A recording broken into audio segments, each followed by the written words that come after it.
Hello, hello, hello, hello, hello, hello, hello, hello. How's it going, people? Welcome to the stream. Welcome, welcome, welcome, welcome. Hope everyone's, doing great. Hope everyone's doing fantastically well today. It is, what is it today? Wednesday. Wednesday. It is Wednesday, 12th day of February, and Arsenal have been hit hard with some news regarding Kai Havertz. Of course, transfer news, stuff like that is still in play, but that's not the big story for today. For today, we realized we got the announcement that Arsenal are left with 3 forward players in their main squad. With Raheem Sterling, with Trossard, and with Ethan Vanieri. Those are the 3 forwards Arsenal have been left with. Havertz is injured. He is out till the end of the season. But it's okay, guys. We have Kroenke is at the wheel. Be excited. We have Mikel Arteta at the wheel. Trust the process. The process is about to go bang and all that stuff. They are the best owners apparently he has ever seen. So, yeah, there's a lot to talk about in that regard. There's lots to talk about the lack of ambition in the club, lack of ambition in the team, lack of ambition from the owners about the disaster we are right now. And to some extent, and I kid you not, to some extent, there is also a bit of a potential of us not even getting top 4. There is a possibility. Martinelli is out for a month or so. Havertz is not going to be back. Who else is injured? Bukayo Saka, right? Bukayo Saka. How can I forget? Bukayo Saka. He apparently is rumored that he will be back late March, early April. Don't think so. Because only way he's going to come back this early is if Arteta forces him to come back because, the team is in the shitter. Ultimately, and that's what he will need to do to get someone back. He will have to force Bukayo Saka to come back. And the last one, of course, is Gabriel Jesus, and he's also out till the next season at least. So Arsenal's attacking front is looking worse than a wet paper bag. Pretty much, we again are doing the same thing we used to do. All the pressure, all the expectations we're gonna put on 17-year-old shoulders and Ethan Vanieri. That has gone well for Arsenal in the past. Let's be real, that has gone very well for Arsenal in the past. So let's see how this will be different. You would think that Arsenal have learned from their mistakes, but no. Arsenal haven't learned from their mistakes at all. Of course, we're going to talk about Havertz, let's be real. We're going to talk about some transfer rumors, and we're going to talk about some bits and bobs here or there. But obviously, Havertz is going to be the main focus. So, smash the like the like, destroy the like, lick the like, and everything, all that good stuff. Subscribe if you're new around here. Leave the comments in the chat so we can tackle and discuss them. And of course, if you're watching the playback, leave your comments down below. So we are kicking things off, of course, with the main thing of the hour. Main thing of the hour, which basically was reported by David Ornstein. Yesterday, Sam Mogdal tweeted out that there have been Havertz was been seen limping.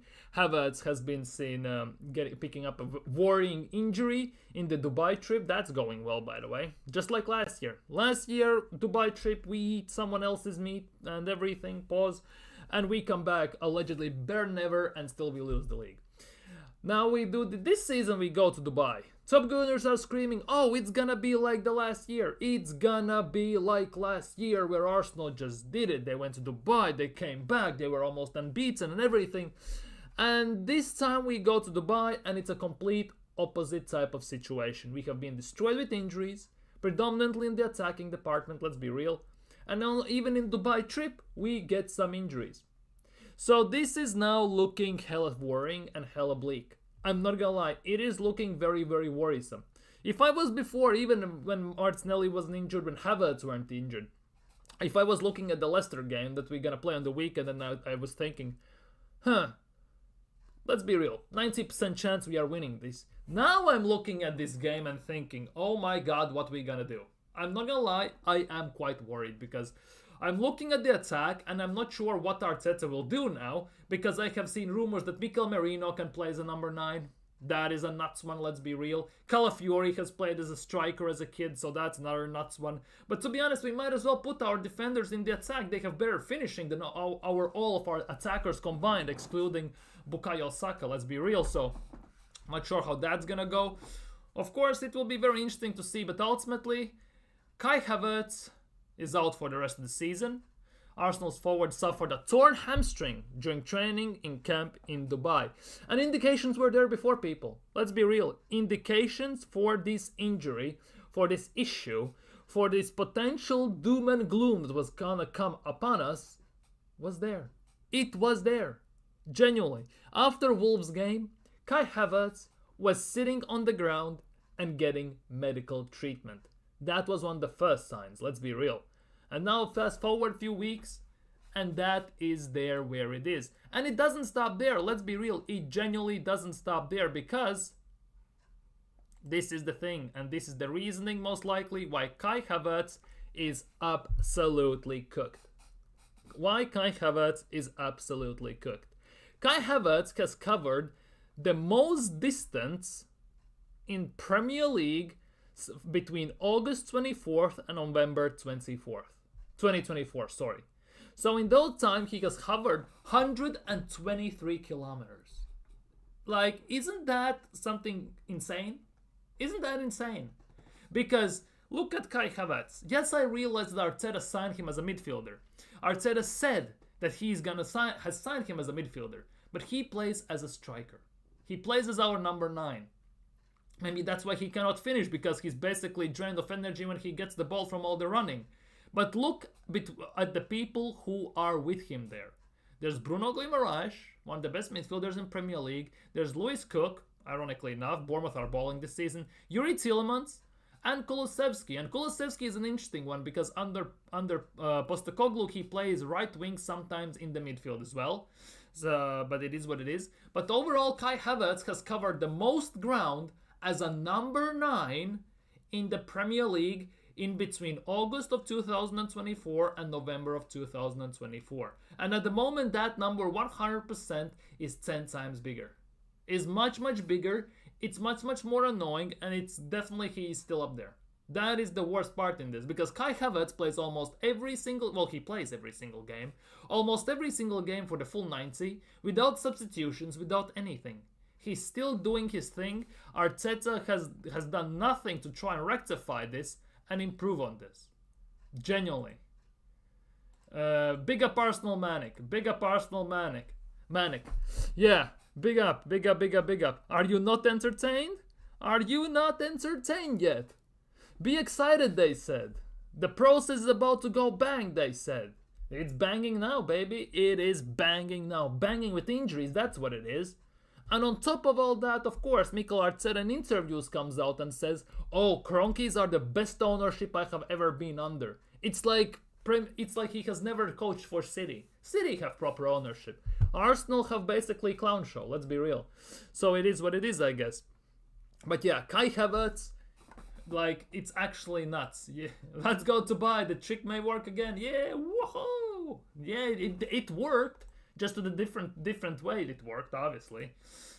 I don't blame you. Big up Liam, and I don't blame you whatsoever, my guy. No strikers at all till the end of the season. Well, wait. We have a striker. We have Butler Oyedeji, a 22-year-old from Arsenal's under 21 team who has never, and I reiterate this, never kicked a ball for Arsenal's main squad. He has never done it. Never in his career. So that already is speaking facts. Arteta in interviews has said himself that he might be thinking about converting Manieri into a striker in a few years. Well, that might be put to the test right now. And of course, yesterday we talked about this on the stream as well. There were tweets put out that Merino could be played as a number 9. Imagine Merino as a number 9. Holy crap. And Calafiori as a number 9. Imagine that. Although, for Calafiori, I wouldn't be against that to some extent. He has shown that he has better finishing than Kai Havertz and Jesus combined, so who knows how would he do there. Plus, he's a tall guy. If we do the cross thing like we tend to do at times, actually it might work maybe, who knows. Genuinely, it might work actually to some extent. But there is no chance in hell that in this graphic, there should be a striker between the midfielders of the Premier League. And I get it, that it's a hamstring injury, it can happen to anyone. But there is the big thing. One hamstring injury, I get it. It can happen. But to have 5 hamstring injuries in the same club, That is something already different. It's either the pitch. Well, you cannot blame the pitch kind of because Kai Havertz technically did get that injury in Dubai, but let's be real. Let's be real. Kai Havertz showed already signs of the fact that he is injured after Wolves game. As I said a few minutes ago, after Wolves game, he was sitting on the ground, he was limping, and he was getting medical treatment on the pitch already then. And everyone took that for granted. That at that time I called it on the stream that it could lead to something more awful for Arsenal. Same goes with Bukayo Saka's limping. It was bound to happen eventually that something happens to that guy as well, and it has happened. I kid you not, I'm not the guy who tends to say I told you so. But let's be real. We've been talking about this for months. For months, nearly a year we've been talking about this. And I'm gonna say this, that I told you so. We told you so. On this stream, many people in the stream said that there will be something like that. Especially given the last year where we avoided injuries like insanely. It's like against vampires. They put the silver cross and they ran away.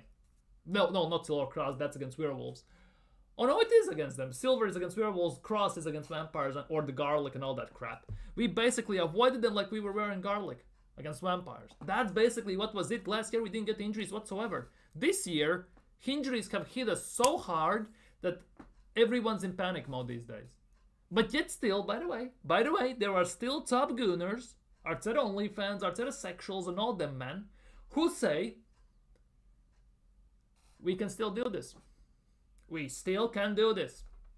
Kid you not, they're still saying we can do this. We can do this. They're still backing Arteta, still backing Lewis, Garlic, Kroenkes and everyone. I'm not backing any of those. It just shows that the club cannot work when you have literally businessmen running the board. You need football people there. People who realize how football works. What happens in players' minds at any given time. During transfers, injuries, new contract signings, games and everything. You need people who understand football. Not Garlic, no Lewis, none of them get football. They just get the paycheck. We didn't sign Watkins because we didn't want to pay 15 million more. We offered 40, they wanted 60. Arsenal said, well, fuck you then, and they just went away. We didn't sign Matthijs Tel. We sold Mika Biereth in summer. This could have been Mika Biereth's big chance to lead the line and show us what he's got. He has played 2-3 games in Monaco. He has 3 goals already. He scored a hat-trick in his first game. Chidobe Martin went away to United's under teams. He's doing somewhat decently there, not gonna lie. But this could have been his big chance. Let's be real. And we have done everything possible, every single goddamn window, not to sign a striker. We have signed countless defenders, countless midfielders, and that's it. Because if you look at the forwards Arteta has signed in the 5.5 years alone, forwards, not even strikers, forwards, right? It is Willian, Trossard, Marquinhos, Jesus, and Sterling technically on loan. Okay, 5. He has signed 5 forwards and spent about 100 million on them combined, 120 million. Of all the 800 million he has wasted, he's spent legitimately about 15% or 16% of the money on attackers alone. Rest of the money have gone to defenders, goalkeepers and midfielders. Let's be real. And that is the incompetence to the highest level. But top Gunners already have excuses to keep Mikel Arteta in place. Oh, there were many injuries, give him time. He needs more money, that's another one. Well, he has spent 800 million.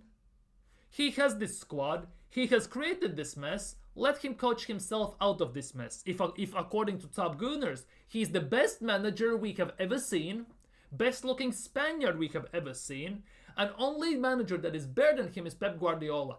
The rest of them are useless. Because they don't want Don Carlo Ancelotti. They don't want Inzaghi, Simeone, Hansi Flick. They didn't want any of those, most of the guys. They are happy with Mikel Arteta, with mediocrity. Like, let them coach himself out. Let's be real. He should be sacked at the end of the season. He should be. Let's be real.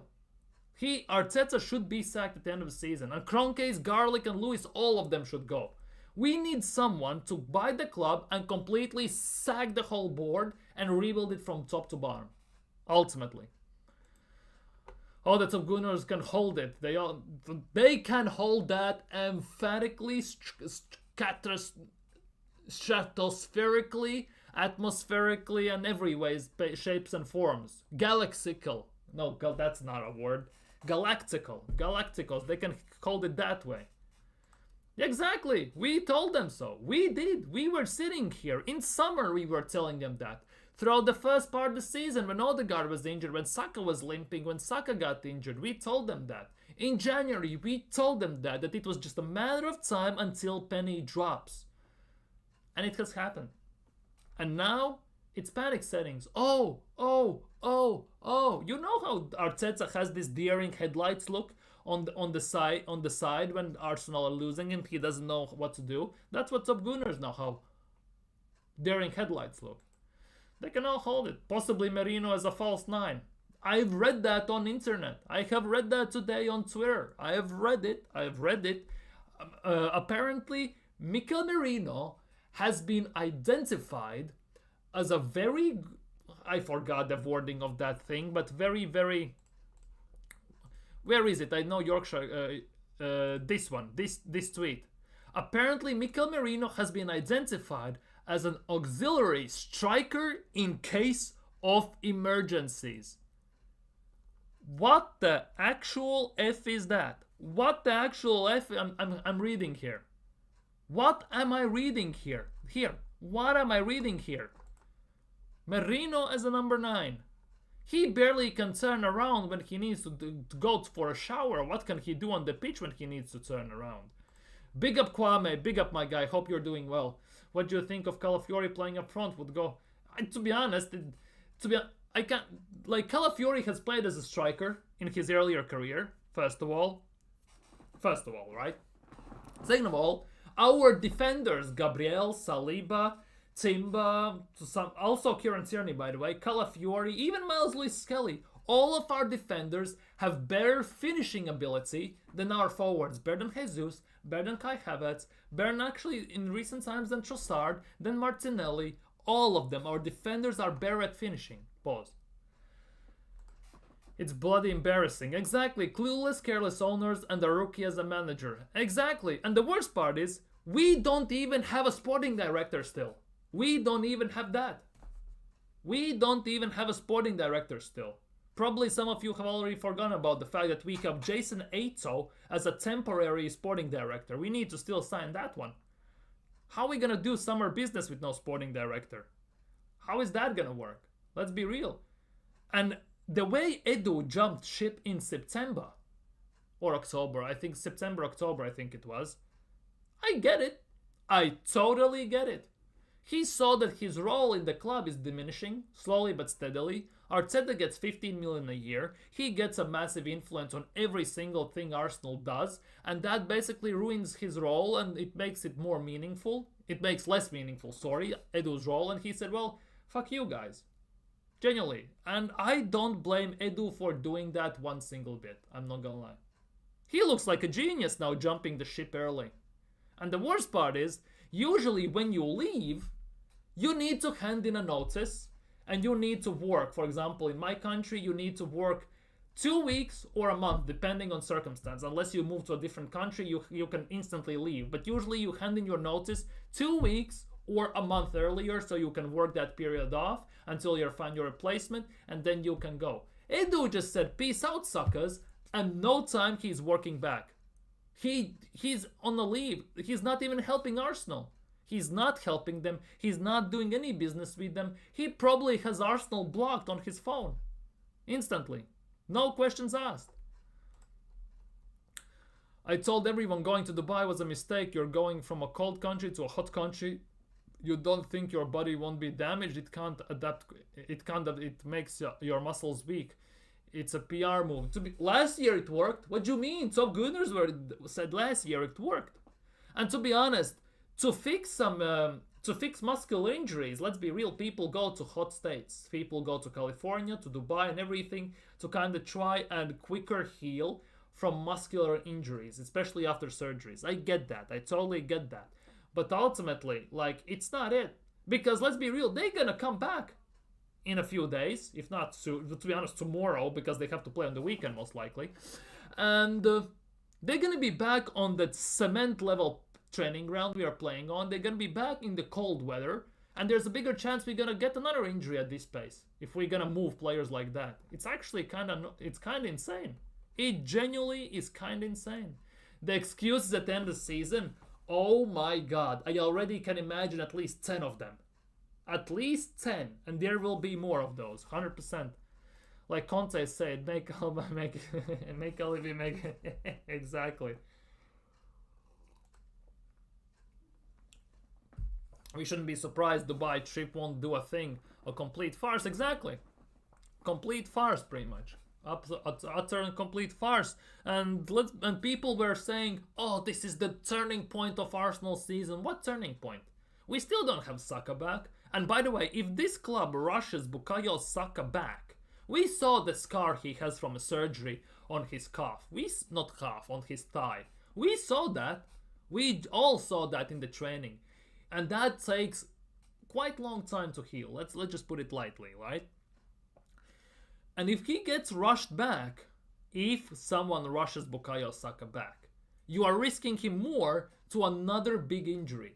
And there's a big big difference between being match fit and just being fit. Because fit you can be no matter what. Match fit is a complete different story. And Bukayo Saka is not ready for that. For me, let's be real. At this stage, just write the season off, give Bukayo Saka rest, get him back for the next season. Don't play him at all this season. First of all, you can do that. The Havertz obviously is not going to play in everything. Give the players a break and sign proper players. And preferably spend 45 million and sack this Spanish bum ass who we have in charge and sign a proper manager as well. That would be arguably the best 45 million Arsenal can spend in the transfer window. Sacking Mikel Arteta. Apparently some fans want Tierney at left wing, the same fans who want him out. That is the case. That is the case because Tierney, before the Dubai trip, in about 3-4 games, he came on as a left wing, by the way. He was replacing the left wing situation. And the best part is, he was looking better than all of the wingers we have had there for the whole game. He instantly got a ball. In every single game, he put at least 1 or 2 phenomenal world-class level crosses in. And we just didn't have a striker to finish them off. That is the sad part in all of this. We have Havertz up top. Calafiori should be annoying. That stat you gave of 15% of forwards is disgusting. Also 0 world-class forwards in 10 windows. Dude, that 15%, to be honest, I did math in my head. I'm not gonna lie. It might not be 15, right? But arguably, if you spend 800 million, about 120 is on attackers only, right? That's like what? 1 divided by 6.5, basically. So that is arguably about what? 50? It actually comes together to about what? 17? Yeah, about 16 to 17%. I think, no. 16 times 6, that's 1696, plus half, 804. Yeah, about 15.5 to 16%, basically. That's what it comes down to. 15.5 to 16%, something in between that. Quick math in the head works like a charm. And I did that while yapping about Havertz. That's kind of mad, I'm not gonna lie. But yeah, 10 windows, no world-class strikers, 3 years we haven't replaced Aubameyang. Still. Like, who does that? Yeah, we have lawyers and we have corporate lawyers running the club. We have people who run our club have no connection to footballing world whatsoever. They don't know how business works. In terms of football business, not business as business, but the footballing side of business. They don't know how these things work whatsoever. Dude, we could have told that for a long time. We all told them that eventually Havertz will be injured because we don't have a striker, and boom, yeah, it was bound to happen eventually. Last year he played the whole game, every single game as a number 8 or as number 10, or number 9, sorry, the whole season pretty much, unless he got a red or some sort of a knock for a few games. Otherwise, he played every single time, and he did the same thing right now. The Kroenkes only know their NFL than their fan. Yeah. Exactly. Absolute incompetence. We are a joke of a club. I'm not gonna lie, massive joke.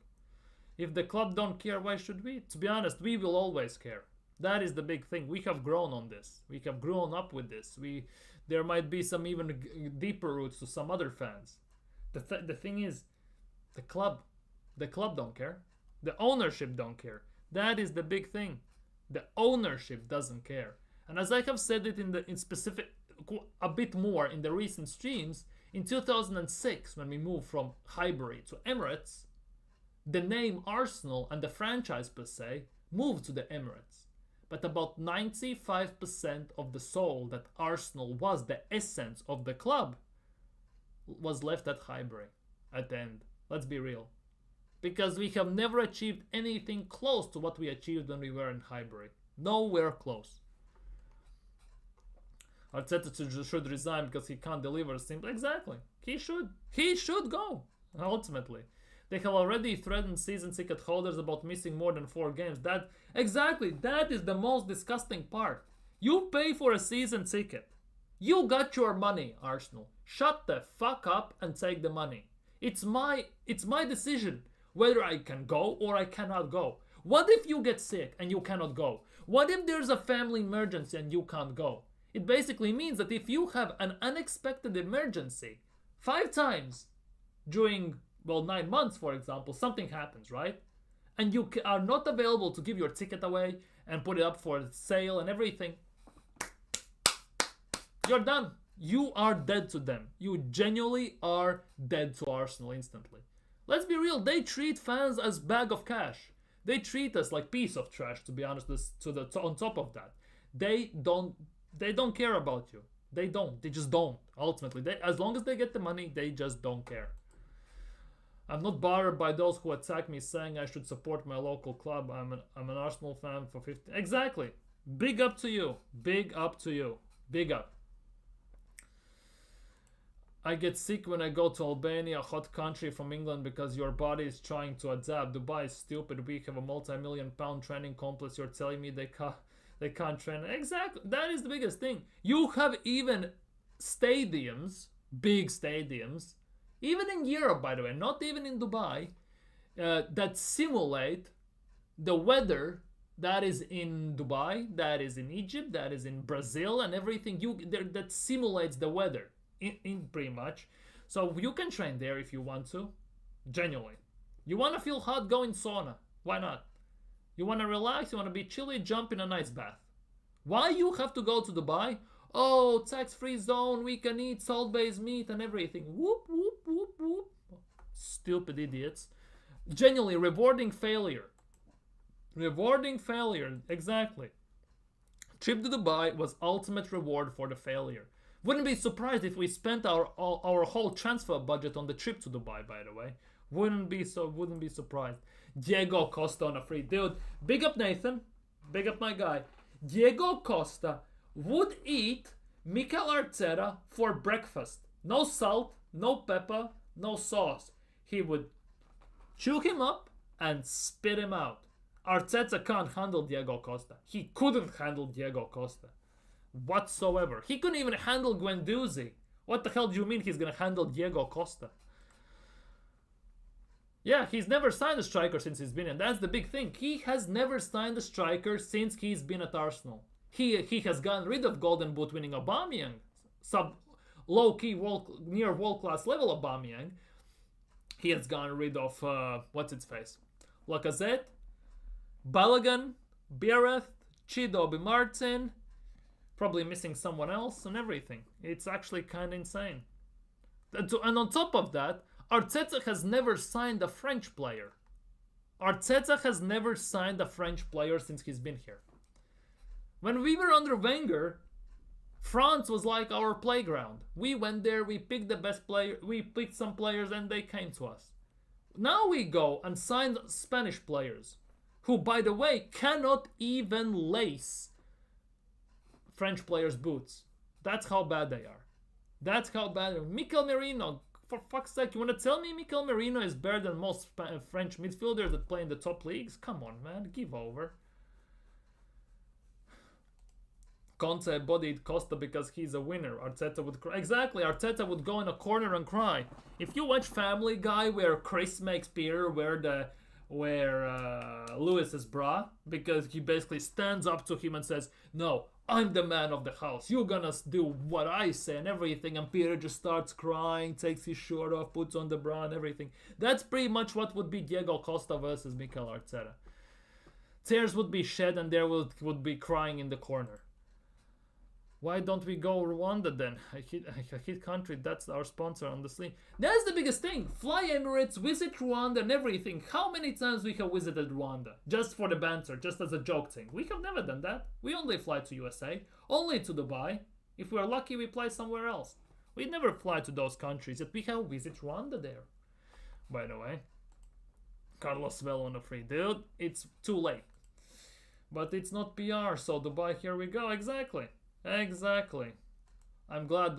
Yeah, to some extent, yes, absolutely, yes, and that is the big thing. And by the way, just a quick question for you all: have you bought the new merch Arsenal released yesterday? Have you purchased the new merch Arsenal have released yesterday? It's called the Arsenal x Adidas Viztec collection. By the way, have you bought this? Have you bought this? You know, Havertz injury out till end of the season. Martinelli out for 5 months. Saka barely can walk. Odegaard rubs his snot in his hair. Declan Rice has been given a new nickname, the Horse, and everything. Thomas Partey limps around the pitch as well half the time. Jesus has mashed up 3 knees. Calafiori, the Italian stallion, Paris Fashion Week model, and everything. Martinelli speedboat without a driver, and the Tomiyasu, who... he's like a Yeti, basically. Tomiyasu at Arsenal is like a Yeti. You hear stories about him, but does he exist? Nobody knows. That's what Tomiyasu is at Arsenal, basically. That's what Tomiyasu is at Arsenal these days.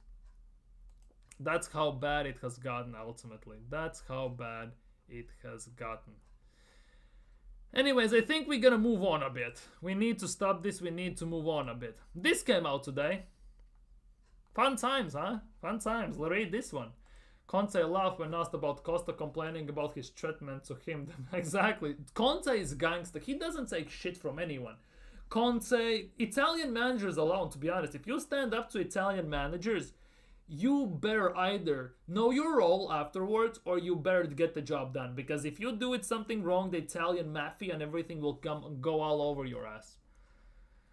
Merch FC, exactly. We have released more merch this season than we have wins in Premier League, by the way. We have released more merch than we have wins in Premier League this season. That's where we are these days.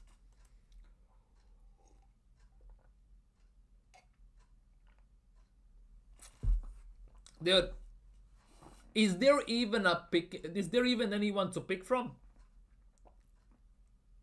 Because personally, the way I would do this team, I kid you not, as wild as it sounds, I would put Trossard on the left, Ranieri on the right, and I would put Oyedeji down the middle.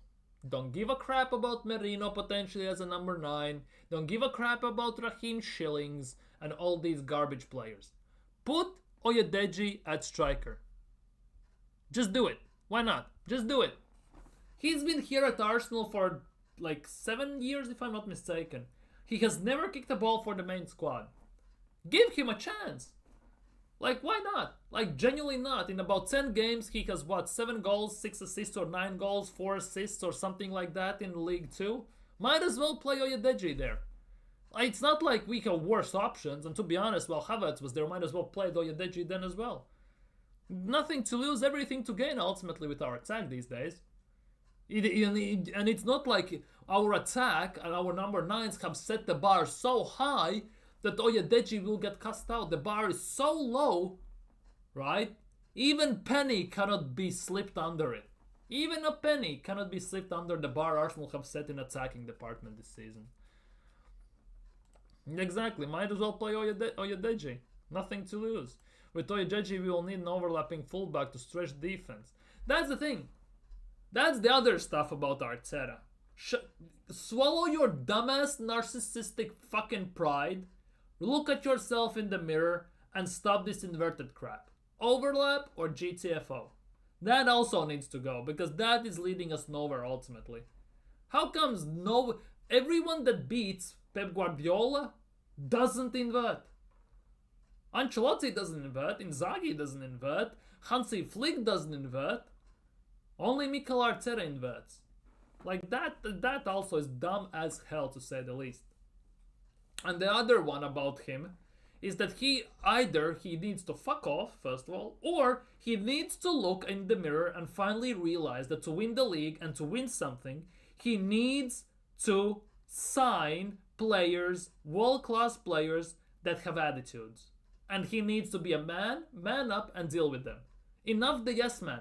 Enough of the yes man. They lead you nowhere.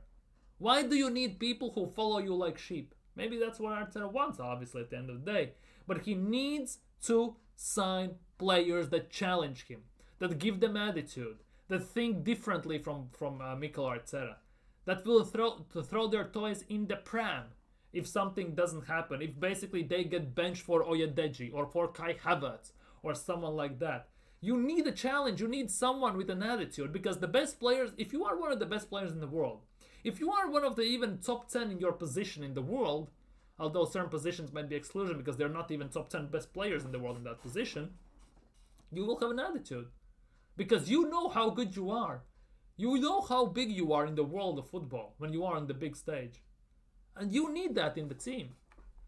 If Arteta don't play him, then he doesn't. Let's be real. People say, oh, he doesn't trust youth, but he gave Ranieri a chance, but he gives Kelly a chance. Let's be real. Those two got a chance solely because, first of all, the fan base started a massive uproar that when Odegaard was out, Ranieri didn't get a kick of a chance, right? That was the first thing. So when Saka went down, all of a sudden Ranieri is starting the games. And second of all, on top of all that, well, Skelly's playing because Zinchenko he doesn't trust anymore.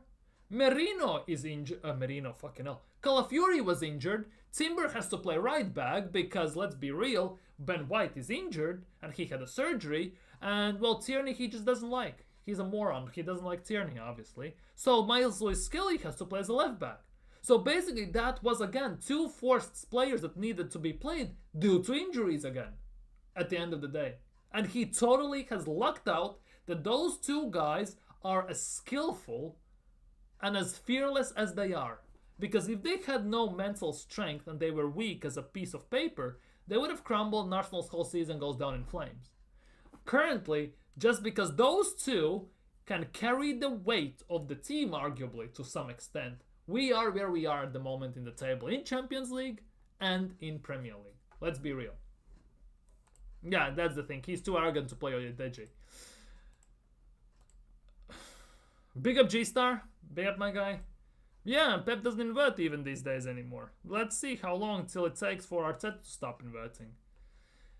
Kieran Tierney is a fantastic overlapping left back. He's old school. He can cross. He likes to defend. He has proper shot on him as well. We saw that against West Brom in the Premier League in that win. So he can do everything ultimately. He just cannot invert, which obviously Arteta sticks like stink on cheese. So I guess it is what it is. I knew Havertz would go down. Watch Timber or Saliba next. That is the big thing. For me personally, Havertz has gone down. I think there will be one more big injury this season. Obviously, every side points either to Timber because he's been so overplayed with Ben White being back that he just feels that it could happen and he has just come back from ACL injury. Or it has to be Saliba because he was already rushed back to play against Wolves, so technically there could be something to it there.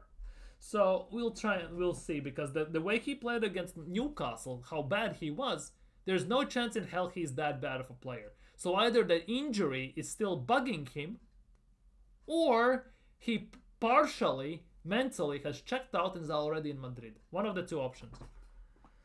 Arteta won by players who question. He hates being questioned. That's the thing. You can see that even in interviews. In the press conferences, when Arteta gets questioned, when on his answers, he instantly like, what do you mean by that? I said what I said. I'm Mikel Arteta. Instantly. So serious. No jokes, anything. Instantly. It's like someone offended I don't know, said his baby is ugly or something. Arteta out, Kroenke out. Exactly. Arteta has a complete fear of signing strikers. Not that and more. Kieran Tierney can yeah, when he has come on as a sub on the left wing and he has instantly put in some nice crosses that, and we just needed world-class player to finish that cross. That has been absolutely phenomenal to say the least. Players will leave when they get tired of being second best. This summer we might see someone. Next summer we will, if this, basically how it's gonna go. Either in this summer, one player will leave one of the big players, right? If we don't win anything, which obviously is a big, will happen, right?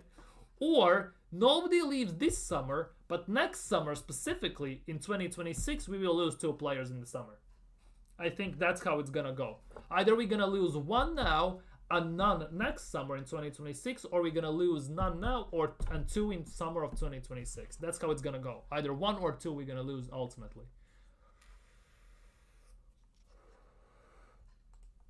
I have a feeling we'll get AC Milan next. Imagine going to San Siro with Merino as a false 9. Holy crap, that would be nuts. That genuinely, Merino as a false 9. Obviously, it's not as funny, for example, as going with, I don't know, Raheem Schillings on the right wing against Theo Hernandez, for example. Or El Merino as a number 9 against Tomori, for example. That would be actually quite a nice watch, I'm not gonna lie. That would be quite interesting. That would... I'm more interested how our defense would deal with Leao, Pulisic, Tammy Abraham, and Santiago Jimenez. I'm very interested how they would deal with those players. More specifically, Rafa Leao and Santiago Jimenez. Or Tammy Abraham, one of the 2. Versus Conceição, who hates Arteta. Dude, Conceição at Juventus, that would... Oh, yeah, AC Milan, sorry. That would be kind of nuts. Conceição has shown that he knows how to put us on, basically, to pin us down fully. That game against Porto took us to penalties for us to go through. Now he has even better team to his disposal, let's be real. So that actually could go even more south real quick. Kieran Tierney has an excellent crosser of the ball where Arteta is stupid, let's be real in that regard. Basically, only reason why Tierney doesn't play is because he cannot invert, ultimately at the end of the day. Merino false 9. If I see that happen, I don't even know what I will do. It will be very interesting to see, to be honest, what's going to happen against Leicester in that regard. Saka will leave, Saliba, Gabriel, etc. Tired of the same. Exactly. They will go to clubs where managers will allow them to attack. Saka himself is complaining in interviews now for 2 or 3 times already, saying that Arteta wants his attackers to defend first and then only go and attack. So that basically means 2 things. Spending 300 million almost on defense was useless because you are forcing our attackers to help the defense. And second of all, if you are playing this defensive tactic, and if you want your attackers to defend, there is no chance we can go on a quick counter. So basically, you are cutting the tree at its roots instantly down. You're ruining everything instantly at the same time in both ways. Conceição won a cup less than 1 week in charge. Arteta has been 5 years. Exactly. That is the thing. Conceição won the Italian Cup by beating, by the way. How did it go? Juventus in semi-finals, he was 1-0 down, they won 2-1. And then Inter Milan in the final, they were 2-0 down, they won in 3-2 in 94th minute, and he won cup in 2 games. It took 2 games for Conceição to win a cup at AC Milan. 2 games. And no money spent, by the way. No money spent. I will keep Timber, Skelly, Calafiori, Tierney, Gabriel, Partey, Rice, Vangieri, and Saka. So let me think who you're leaving out. You want to keep those. You want to keep those, right? I saw that from you, Liam. He wasn't 2 days, I think it was 4 days or something like that. 3 or 4 days it was, I think. It wasn't 2. So you're leaving out everyone, right? You wouldn't even keep Raya? You wouldn't even keep. Wouldn't even keep the goalkeeper. You have no goalkeeper in that team. Nah, don't worry. Don't worry, all good. Don't worry. It's human to make mistakes. Don't worry about that. Anyways, yeah, Alexander Isak, apparently, according to El Nacional, has his card set to Spain. So let's see how that goes. Let's see how that goes. Let's see how that goes. Let me refresh the page because it's giving some stupid stuff out. Wait, let's check.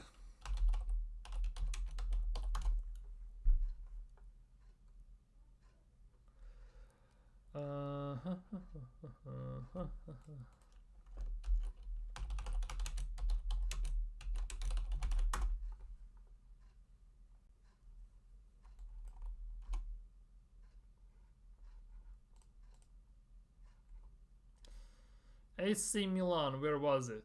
Where was it? Where was it? Where was it? Yeah, it was January 3rd, they beat Juventus, and January 6th they beat Inter Milan 3-2. Yeah. Now we're cooking. Anyways, 1-1 between Everton and Liverpool still, which is kind of interesting to see, I'm not gonna lie. Liverpool, Anyways, Champions League. While we are here, let's check Champions League. Celtic Bayern 0-0 at halftime almost. Feyenoord are beating AC Milan 1-0. Paixão scored a goal. Interesting. Jimenez starts against his former side as well, interestingly enough. I'm not gonna lie, that's kind of interesting. And Monaco Benfica is still 0-0. And for Monaco, Mika Biereth starts, ironically enough. Mika Biereth starts for Monaco. That's kind of interesting, very nice. Very nice. That is kind of nuts actually to see in that regard. That is actually kind of nuts. So, this is the next one. At least I can hold my hands up and say, exactly. At least you can admit when you're wrong. I will get rid of Havertz, Martinelli, Jesus, Zinchenko, and Kivior. So what you are doing with David Raya? Because he wasn't in your names that you are keeping, and he's not in your names that you are selling. So what you're doing with David Raya, Kwame, then? Because he's the odd one out in this equation at the moment. He's the odd one out. Whoa. No tweets. He is the odd one out. Interested in another defender, exactly. He loves defending. It's like he has obsession with defense overall. Arsenal, Chelsea, and Liverpool are interested in Bournemouth's Dean Huijsen, who has 55 million release clauses in his contract. Now, I can see this deal happening if Saliba goes. I'm not gonna lie, if Saliba, for example, goes to Real Madrid in summer for like 120, 130 million, I can see Arsenal signing someone like that because he's young. This will be a youth project starting all over again and everything. Isn't Huijsen like 22 or something like that? Isn't he very young? He's 19 even. He is 19 years old. That is perfect for Arteta. Pause. That's perfect for the youth project, isn't it? Signing him and then going for the youth again. Youth project begins again. Here we go again. Rinse and repeat, rinse and repeat. Youth project starts all over again. Saliba 50-50, Jorginho 50-50, Raya 50-50, White 50-50, and Trossard 50-50. So you need to sign at least a goalkeeper. And two. Based on the players you're keeping, by the way. Based on the players you're keeping, you need to sign 4 defenders, Partey, Rice, 3 midfielders, and about 5 attackers. That's what you need to sign. 4 midfielders, 4 defenders, 3 midfielders, 5 attackers. You need to sign 12 players based on the players you are keeping and then selling half the team. Dude, that's some business. Kwame is playing career mode, I think. Anyways, Huijsen. Would you take Huijsen for £55 million? Would you take Huijsen at Arsenal?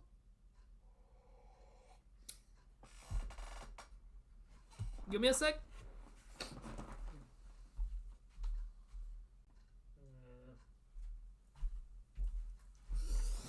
Anyways, let's keep it going. 55 million for Huijsen. No, he's too inexperienced. But that's the biggest thing. You just know that Arsenal, if they sell Saliba, for example, right? They won't. I don't trust this board to sign a competent replacement. Because given how Arteta wants and what he wants that he gets, Arsenal will sell Saliba and then they will sign another project player. So they can start the PR from the whole thing from the phase 1 once again. Go around in circles and it's a never-ending story. Ring around the rosy and all that stuff. Okay, he has potential, but we need to win. Exactly, that's the biggest thing. So ultimately, if we sell Saliba, who could we sign? Bastoni? I like Asensio from Real Madrid, Kubrasi from Barcelona. I know they are young, but they are playing insanely well. Who else is there? After Bastoni, like experienced ones. Bastoni, and that's about it, isn't it? Marquinhos, maybe, from PSG.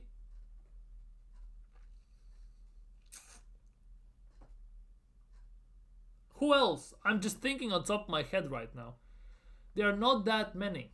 Not that many. We need a ready-made defender who has tiles. Well, Skriniar, the thing about Skriniar is, as a backup, he's good. As the main guy, he's not it. He is not it for us. It didn't even work for him at PSG. Why would it work at Arsenal for him? That's the big thing about it here. He's now at Turkey, I think. I think he actually went to Turkey on loan, so he didn't even work for him there. So if we want to sign a proper player, we kind of need to go for like Konate or Murillo from Nottingham Forest. Looks like a very good player in general. He looks like a very good bowling player. Who else is there? Not too many, I'm not gonna lie. There are not that many players that instantly pop in your head as a proper center backs. I think for me, Bastoni should be number 1. Bastoni should be number 1. Arguably would be in the list, wouldn't it?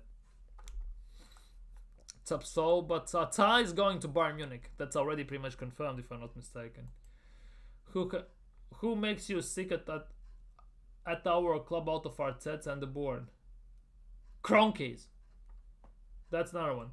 Buongiorno, that's a decent one. But again, you said you want the experienced player who has won titles. He hasn't won anything, I think, yet. Because the way Napoli are playing, who knows what's gonna happen. I think Buongiorno hasn't won anything yet. Buongiorno is still very young as well, isn't he? Or am I thinking about the other Buongiorno? Because there's a one.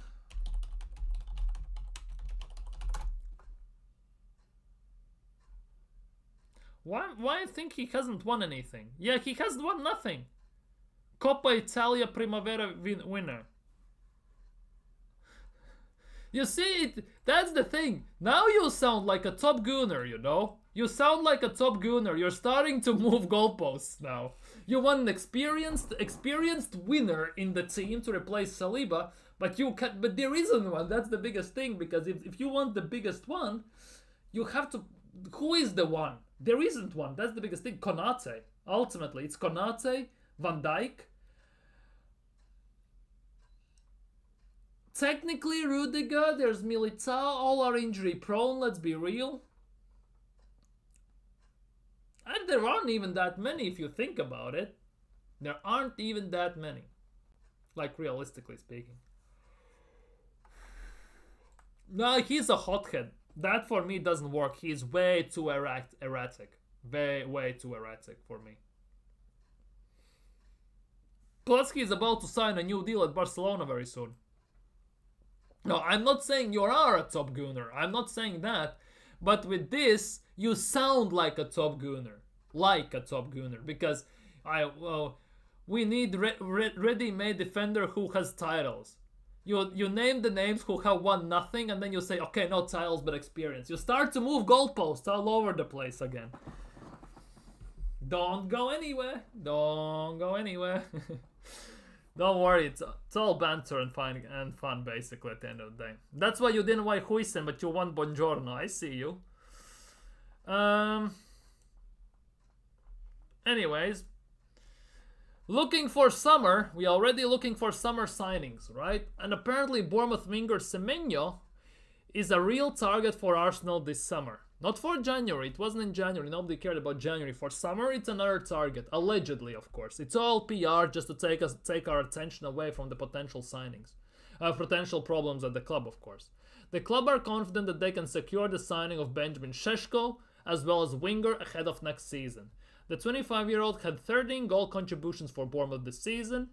Would you like to see Semenyo at Arsenal under Mikel Arteta next season? The biggest issue, no matter how I look at this, is Mikel Arteta and the way we play football. Because if I look how we play against, how Bournemouth play and how Arsenal play, there will be no room for Semenyo, Kluivert, players like that to make runs, to express themselves and to be themselves. Attack with pace, attack with power. Because Arsenal play very slow, pragmatic and boring football. And that is the big issue here. Plus he would be a backup for Saka since he predominantly plays right wing. So it's a weird one. It's a very weird one that we are linked with Semenyo. Personally, I wouldn't give Arteta a single penny and I would just let him go. That's about it. That's what I would do. That's what I would do. 50% Bozo at center back. He has cost the Bayern Munich single-handedly games and points and even trophies to some extent. Tomori is decent, but again, it's weird with Tomori. I would love to see him at the Premier League side again, under the circumstances, because Chelsea let him go way too soon before he can prove himself. And now they play Trevor Chalobah at center back, so I guess it is what it is. Oh, this is the big one. According to whoever that is, basically according who that is, no idea who Tony Juan Marti is, yeah? But one of Benjamin Šeško's agents was in Spain today amid talks of Barcelona interest. So what Arsenal are gonna do now? Because we don't do bidding wars, we all know that. If this is true, like, for example, if this is true, what will Arsenal do now? Because we don't do bidding wars. We either get the player or we don't go in for him at all. So ultimately, we are cooked already without even being in the transfer window, especially if he goes for Barcelona and he agrees the deal. Because we are not going to hijack him. We are not going to go for that. And especially given the fact that Barcelona in summer are selling Frankie de Jong, the amount of wages that will open up, it will be actually insanely out of this world. I'm not gonna lie. So, take that as you will as well. Take that as you will. And of course, the biggest stories for today on top of that came out after the news about Havertz being injured. David Ornstein and Arsenal not signing Matthijs Tel. Mikel Arteta didn't just want to bring in a body. Now, let's be real, with Havertz being injured and us having no strikers, this Matthijs Tel doesn't look even like a body anymore. He looks like a player. That is the big thing. He didn't want to even bring in a body, but now he looks a player. It's actually hard finding proper defenders, isn't it? It's actually hard because predominantly, right? The best defenders, center backs these days are either very old or very young. If you look at things like that, because Saliba, for example, is very young, Kubrasi is very young, Asensio is very young, someone like that. Murillo is young. And then on the other hand, you have other end of the spectrum where you have Marquinhos, Van Dijk, still Thiago Silva, let's be real, David Alaba, Rudiger, they all are old. Well, 32, 33, but they are old. So basically that gap in between the young and the old, there are very few that actually work. There are very few defenders that actually work. Like as we talked about, there's Bastoni, there's Gabriel, and we have him, let's be real, and Konate. That's 3. After that, kind of struggling for center backs, I'm not gonna lie, kind of struggling. You could say Kusanov, but God knows. Guardiol, maybe, but he gets played as a left back predominantly. So there's actually very hard to figure out and find someone like that. If you actually like more heavily think about it, it's actually nearly impossible to say the least. That's actually kind of nuts if you kind of pay attention to that. But yeah, Matisse said, I wonder, does Mikel Arteta regret not signing him now, even on loan? Does Mikel Arteta regret not signing him now? That for me is not the big question. Does Mikel Arteta regret not signing him? And of course, the big thing of the day still is the fact that Kai Havertz is injured. What the hell is this? 1-1 still between Liverpool and Everton, by the way. The last game at Goodison Park. So there is hope. Bayern have scored against Celtic, who scored for Bayern Munich. Olise scored for Bayern Munich, another player we could have gotten in summer, but instead decided to get Calafiori. So that is going very, very well according to plan.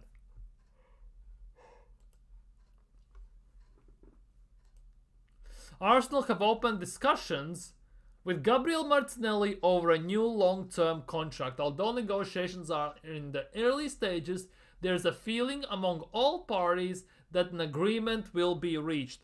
I'm sorry, what the fuck now? I'm sorry, wait. This won't fly with me now. Martinelli new deal? Seriously? Why does he need a new deal? Why does Martinelli need a new deal? I get the contract is running out, but like, this is not serious anymore. This is genuinely not serious anymore. Where's Arsenal? Where is Arsenal? Because I want to see how much Martinelli is on. I'm sorry, Martinelli, and I kid you not, where is it? Links. Martinelli, I'm kind of getting covered here a bit. Martinelli is on 180,000 a week. Why does he need a new deal? His contract runs out in June 30th, 2027. So after this summer, during this summer, it will be 2 years until his contract runs out. 180 grand a week he's on already. You want to pay him more money? For what? I'm sorry, for what you want to pay him more money? What has he done since the 22-23 season to justify giving him more money? Although Arsenal gave Arteta 15 million a year for failing every single season, so what do we know, obviously? So, what are we doing here? 180 grand a week, and they want to give him a new contract. Something just smells hella fishy here. Something just smells hella fishy here. Martinelli needs to go, in my opinion. His form has been tainted under Arteta. And that is the... His form actually reached peak under Arteta to some extent. And Martinelli also isn't a touchline winger, let's be real. He is not a touchline winger. Martinelli is a striker. It's just the fact that nobody wants to use him as a striker. And that is also another rock in Mikel Arteta's garden, unfortunately. That is again all on him, because Martinelli was playing at striker under Unai Emery, and that was working quite nicely. So there is an argument to that as well. There genuinely is an argument to that as well. So TBR Football has been told Arsenal are not planning to sign a free agent to bolster the attacking department, although that is unlikely to stop the club being offered a number of unattached players by agents. Okay, let's do it this way.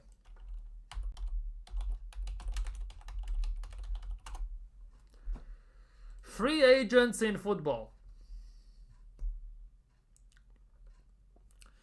Daniel Amartey. Remember him? Alexandru Matan. Interesting. Wissam Ben Yedder. Lol. Alvaro Valles. Rafinha. The midfielder. Oh, damn. He's still kicking about. Ryan Kent is available. Holy. He used to be a big thing back in a few years ago. Denier is without a contract, interestingly enough. Serge Aurier, by the way, is without a contract. Brandon Williams doesn't have a contract. What the hell is that about? Brandon Williams, ex-Man United. I'm not tripping about this. Yeah, ex-Man United doesn't have a contract. Holy crap. Anyways, swiftly moving on. Gigi Bocadi, Samuel Kalu, Maxi Gomez is without a contract. He used to play for for Celta Vigo. Akoba, Assad, Sedikov, Samaro, Omuero. Remember Omuero? Luan Patrick, Becca, Ruan, Niazgoda, Duganjic, Diaz. Mariano Diaz, he's still kicking about and without a contract. Rui Diaz, the rest of Kramer without a contract. That's weird. Renier, Tvumasi, Brazil. Uruguayan player named Brazil. Holy crap. Carlos Junior, Walters, Buonasar, Gerard Delafeu. That's kind of nuts one. Mario Fernandez, the left back. Right back, sorry. Mario Ruiz without contract. Ilora is without a contract. That's actually kind of nuts. To think that he was... Here we go. Diego Costa is without a contract. 36 years old. Carlos Vela is without a contract. 35 years old. Arsenal, you have options, you know. You actually have options, Arsenal. Main position. Center forward. Let's see what center forwards are available. Ben Yedder. Prasad, no. Maxi Gomez. Mariano Diaz. Rui Diaz is still available. Diego Costa. Kemar Roof is available. Holy crap. Moreno, Santi Mina is without contract. That's weird. Zardes. Remember Zardes? He used to be one of the big things. He's 33 now, by the way. That's kind of nuts. 33 years old now. That is kind of nuts. Who else is here? Anyone good Arsenal could sign? Oh, no. Liverpool lead 2-1 in the Merseyside derby against Everton. And it's been more salad. More Salad has scored. Oh, bloody hell. That's it. Chalk it up. Write the season off. Pedro, Saucer, Camberi, Esperiord. Doesn't look like any good strikers are available these days. Okakachuka is still available. Lol. Djordjevic is available, interestingly enough. Carrillo. Genuinely, not many free options besides those two. And what about wingers? What wingers are available on a free? Ryan Kent, that's a nice one, arguably. Carlos De Peña is a decent one. Even Caballero is a weird one, that he's a free agent. Carlos Jr. Keita Balde. Monaco let him go. Carlos Vela. Anyone else? Anyone else? Max Gradel, he's still kicking about. They're 37, that's kind of nuts to say the least, I'm not gonna lie. There are not many options, genuinely. The free agent market is hella bleak. So ultimately, Arsenal are doing nothing. Well, Blackburn about to score. Anyways, it looks like Arsenal are not gonna sign any free agents, they are not gonna sign players. Kai Havertz is out till the end of the season. And this is Arsenal's current attacking options. These are Arsenal's current attacking options. Saka out, Jesus out, Martinelli out, Havertz out. Trossard, Sterling, and Havertz. Only 3 available. And this is where these Kroenkes and these other buffoons have left us in. This is the position, so... yeah. How everyone's still not Kroenke out, Arteta out is still a massive mystery. But yeah, I think for today that will be it from me. Thank you guys so much for watching. Thank you guys so much for chilling.